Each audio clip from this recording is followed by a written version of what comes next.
Hello guys, स्वागत है हमारे चैनल पर।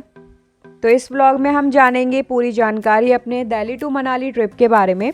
बैकपैक ऑलरेडी है गाइस, तो मैं निकल रही हूँ अपने ट्रिप के लिए। चलिए चलते हैं। ये जगह कश्मीरी गेट है। तो हमने direct Delhi to Manali Volvo bus book करी थी, जिसका हमें ईच पर्सन कॉस्ट पड़ा 1090 रुपीज़। तो हमारी बस डिपार्चर टाइम 9 o'clock था। गाइज हमारा ग्रुप जो था वो 5 जनों का था, एक पर्सन पीछे बैठा है। और ये रहा कुछ बस का नज़ारा।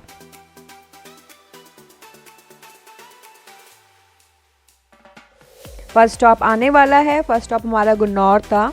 वॉल्वो बसेस के स्टॉप अलग होते हैं गवर्नमेंट बसेस के मुकाबले। यहाँ पर ये रहा कुछ लोकेशन का व्यू। कुछ देर घूमने के बाद हमारी नज़र पड़ी इस गेमिंग एक्टिविटी पे, तो हम फटाफट यहाँ पर आ गए और हमने यहाँ पे फ़न एक्टिविटीज़ करी, जो कि एक मेमोरेबल मोमेंट बन गया हमारे लिए भी।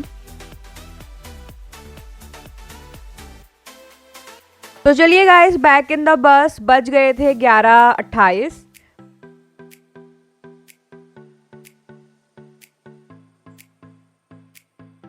ऐसे मस्ती मजाक करते हुए कब सफ़र कट गया पता ही नहीं चला। तो गाइस फाइनली हम लोग पहुंच गए मनाली। सुकून का माहौल इतनी लंबी जर्नी के बाद। तो गाइस हमें मनाली बस स्टैंड के पास ही होटल्स के कुछ ब्रोकर मिल गए थे, जिन्होंने हमें डायरेक्ट मॉल रोड के पास ही होटल दिखा दिया था। हमारा जो पैकेज था वो 2 nights 3 days का था, इंक्लूडिंग फूड एंड ट्रांसपोर्ट।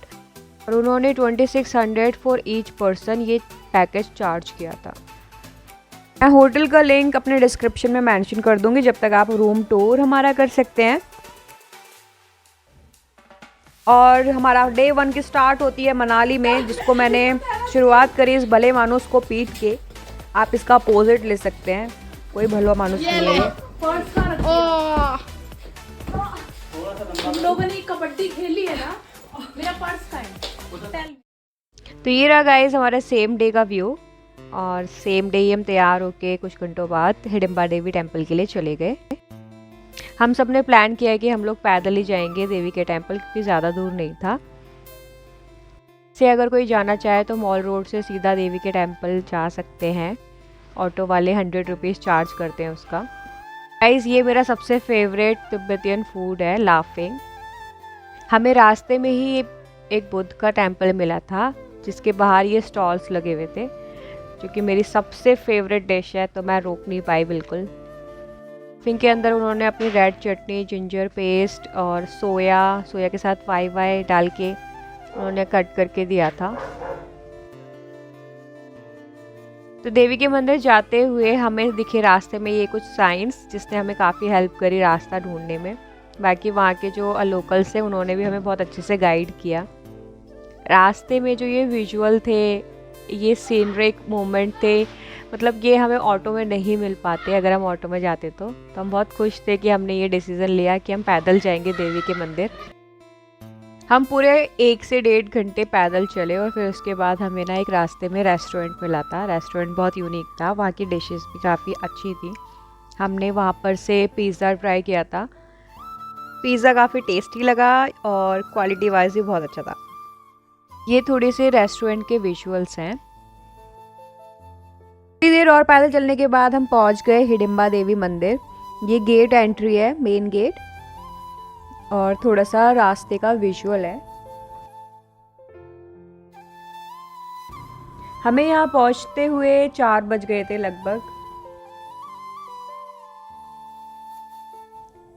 आइए हम थोड़ी बात करते हैं मंदिर की हिस्ट्री के बारे में। देवी हिडिंबा देवी टेम्पल देवी हिडिंबा को डेडिकेटेड है। यहाँ माता ने तपस्या करी थी, कर उन्हें देवी की उपाधि यहीं से हासिल हुई है। यहाँ से आगे घटोत्कच मंदिर भी है। हमने यहाँ पे देवी के मंदिर ही हमने दर्शन करे और वहाँ पे कुछ देर बैठे थे। देवी के थोड़ी देर मंदिर में बैठने के बाद हम वहाँ से वापस आ गए मॉल रोड के लिए। हमने ऑटो लिया। तो हम अप्रॉक्स यहाँ पे 6 बजे तक पहुँच गए थे। हम थोड़ी देर घूमे मॉल रोड।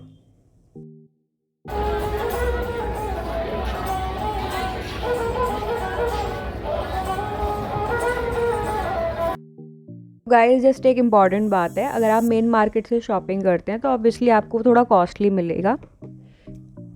ट्राई करिए कि आप ऐसे स्ट्रीट साइड शॉप्स में जाएं और वहाँ पे पूछें। मेरे को यहाँ से स्वेटर 200 से 250 के बीच में आराम से मिल गया था। यहाँ पे स्ट्रीट साइड में सेल्स भी लगी होती हैं, तो मैंने वहीं सेल से ही परचेज़ किया था। तो ठीक 7 बजे हम वापस होटल में आ गए थे। ये नाइट व्यू है हमारे बैक साइड होटल का।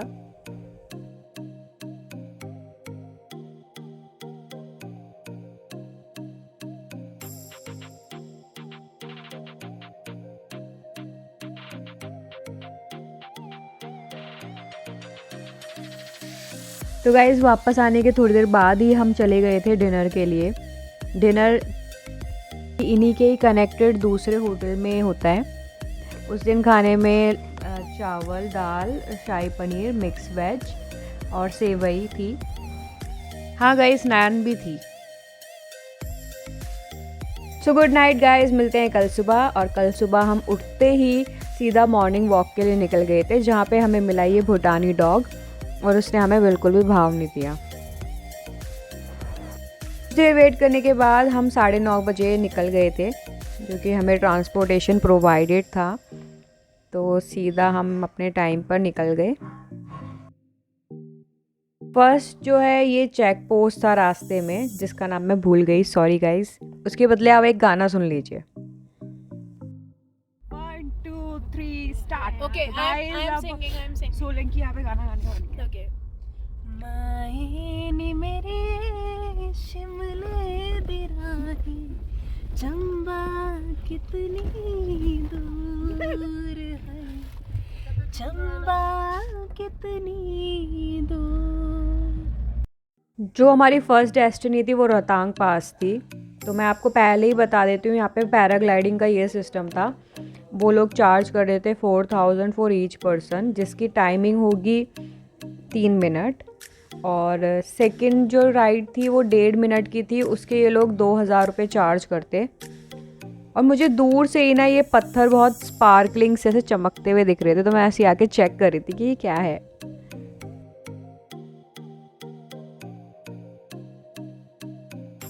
और ये वही सेम लोकेशन का व्यू है। हम लोग वहीं पे थोड़ी देर खड़े रहे, पैराग्लाइडिंग जहाँ पे हो रही थी।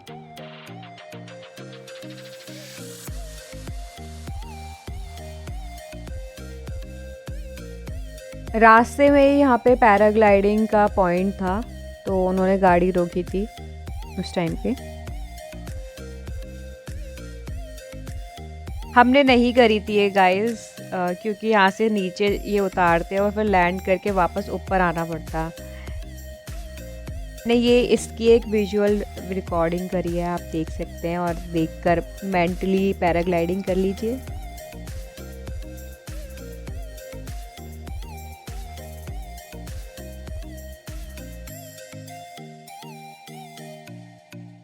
गाइस यहाँ से हम निकल गए पैराग्लाइडिंग के बाद नेक्स्ट डेस्टिनेशन पे। तो गाइस ये जो जगह है ये रोहतांग पास से पहले है। यहाँ पे वो लोग जो भी रोहतांग पास में एक्टिविटीज़ होती है उसके पैकेजेस यहाँ पे प्रोवाइड कर रहे थे। उन्होंने जो ऑफ़र करे थे वो 3 एक्टिविटीज़ के 1500 ईच पर्सन के करे थे। 1500 में वो 3 एक्टिविटी करवाएंगे, जो कि पहली बाइक राइडिंग थी, सेकंड जो थी वो स्की थी, थर्ड थी स्लाइडिंग, एक टायर पे बैठ के स्लाइड करेंगे, वो थी। अभी हम रोहतांग पास में हैं। सामने जो पीछे आप देख रहे हैं वहाँ पे गाड़ी में पार्क करने के बाद हम यहाँ पर वॉक करते हुए आए हैं। और अभी यहाँ पर मैगी अभी हम यहाँ पर मैगी खाएंगे। यहाँ से हमारी सारी एक्टिविटीज स्टार्ट होने वाली है, तो आप देखिए।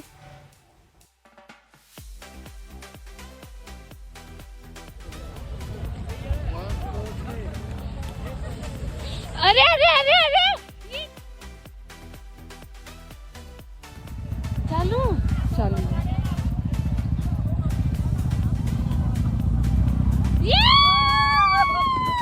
अरे यार कितना गिरेगा।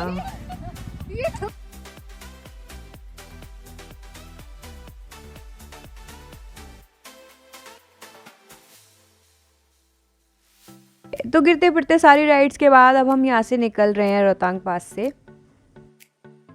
यहाँ पे ना बहुत ठंडी हवा चल रही थी, बिल्कुल हालत तो ठंडी ठंडी हो गई वहाँ पे। सो गाइस रोहतांग में हमने बहुत मज़े करे। उसके बाद हम निकल गए अटल टनल के लिए। अटल टनल जिनका नाम हमारे former prime minister Atal Bihari Vajpayee पे रखा था। ये वर्ल्ड की लॉन्गेस्ट टनल है। ये मेजरमेंट है 10,000 फीट और ये ट्रैवल टाइम रिड्यूस करती है बिटवीन मनाली एंड लेह का। अब एकदम टाइम इवनिंग का हो गया था और सोलांग वैली में कुछ खास थी नहीं, तो हम सीधा वापस आए और हमने मज़े करे। और नेक्स्ट मॉर्निंग ही हमारा लास्ट डे था।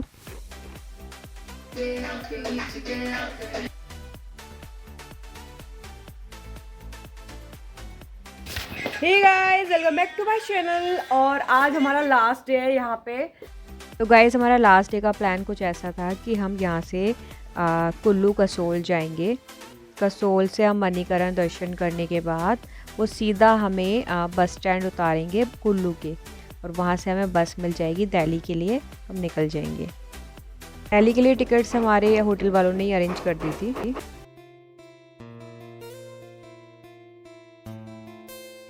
तो गाइज़ हम यहाँ पे आराम से 1 से 2 घंटे के बीच में पहुँच गए थे। ऐसा बैकग्राउंड के बारे में बात करें तो जो मणिकरण है वो सिचुएटेड है पार्वती वैली पे, हिमाचल प्रदेश के कुल्लू डिस्ट्रिक्ट में।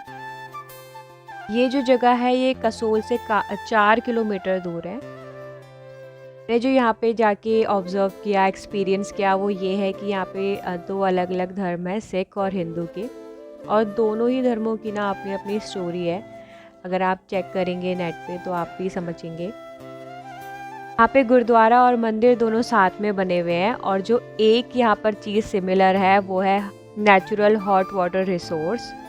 और गाइस मेनली मैंने ना दोनों कथाएं सुनी, जो गुरुद्वारे से रिलेट करती हैं और प्लस जो हमारे शिवजी टेम्पल से रिलेट करती हैं। दोनों ही बहुत अच्छी थी और मैं दोनों का ही सम्मान करती हूँ। यहाँ पे शिवजी के दर्शन करने के बाद हम आगे गए गुरुद्वारे पे। गुरुद्वारे में दर्शन किए और फिर उनके बाद वहाँ पे जो प्रसाद है लंगर, वो हम सब ने खाया और फिर सीधा हमें टैक्सी वाले भैया ने बस स्टॉप पे छोड़ दिया। तो हम वेट करते हुए कुछ टाइम पास कर रहे हैं। यारों की महफिल ने करके इशारा कहा अगर मुझसे रूठे, हाँ ला ला ला ला ला,